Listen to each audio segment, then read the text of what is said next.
Good afternoon. Please be seated. First of all, thanks to everyone here for your leadership and your representation. And Mr. President, thank you for your many years advocating LGBTQ plus equality and for everything you've done to assemble an administration that looks like America. And for all that he has done to help people see themselves in a new light of belonging and possibility. On a point of personal privilege, I'd like to recognize my husband, Chasten.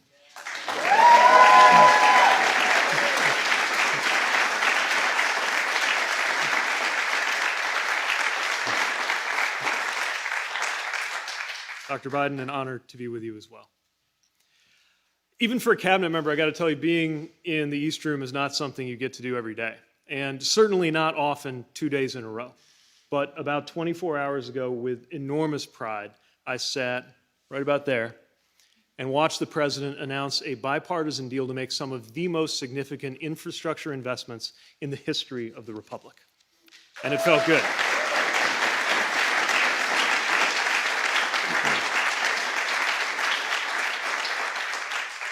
I want to say that whenever I'm in here, I always think about when I first saw this room, first saw these walls and the paintings and the famous gold curtains, which of course was on TV, like everybody else, on a small TV set in South Bend, Indiana. I watched TV as much as any other kid growing up in the 90s, maybe watched the news a little more than most kids, and learned a lot about how the world works.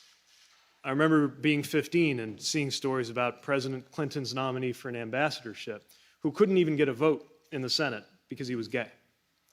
I remember at 16 looking at that same television set and seeing the face of Matthew Shepard, who was beaten and left to die because he was gay. At that age, I had never even heard the term LGBT, let alone begun to realize that any of this had anything to do with me. But I watched the news and I learned. I learned that being LGBTQ plus was something that could cost you your job, could cost you your life. Not that long ago, well within the lifetimes of many people in this room, being outed could be disqualifying from public service. Any public service, not just being a cabinet officer or a member of the military, but being a bookkeeper or an astronomer for the federal government. I wasn't here for those days, but I became a military officer under Don't Ask, Don't Tell, ran for office in Indiana, time and again facing that choice between service and love, between duty and self. My whole self. And yet today, here I am, here you are, here we are, standing in the East Room in the company of the President of the United States and the First Lady, wishing each other happy Pride.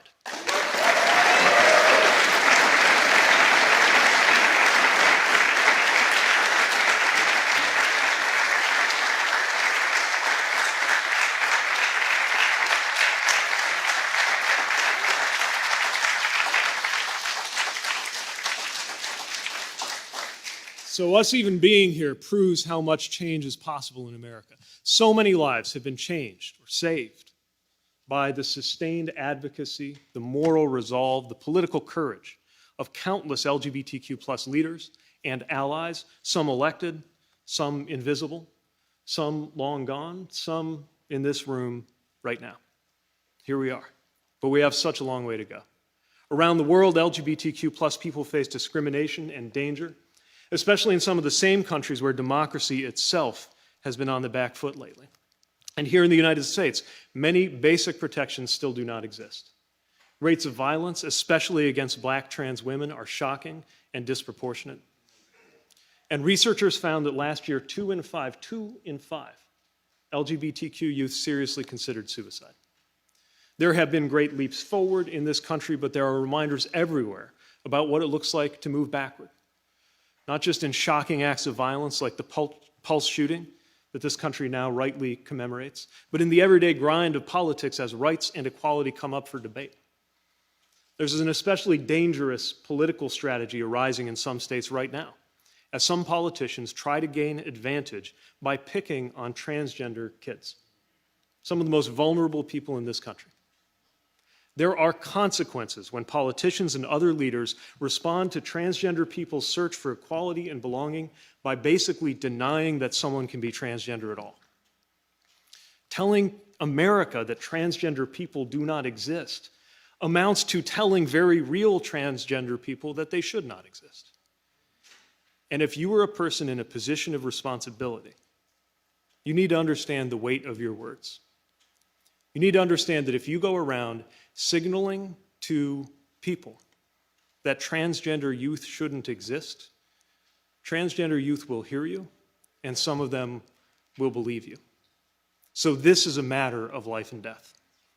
And supporting and celebrating our LGBTQ plus community is a matter of compassion and decency, and it's a matter of national character, bearing on the question of whether this really can be a country of liberty and justice for all. And I am proud to work for a president and an administration that believes in that more decent and equal America. It's reflected in the very makeup of this administration, full of extraordinary out public servants, including Dr. Rachel Levine.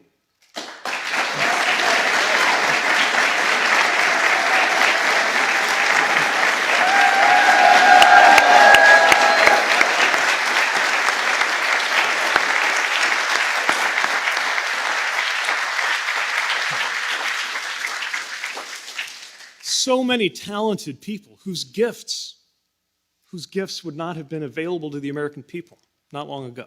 And when it comes to policy, the Biden-Harris administration is working for that better America every day.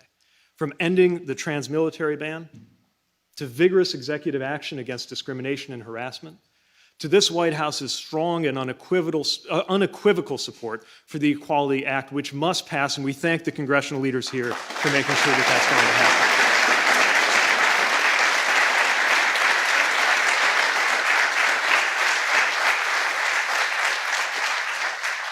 So, to everyone in this room and everyone out there around the country and even around the world, to those youth who wonder whether they belong, and especially to those for whom doubt or fear or danger mean you still can't live fully as your true self, know that a whole lot of us have your back, starting at the top, and yes, happy Pride.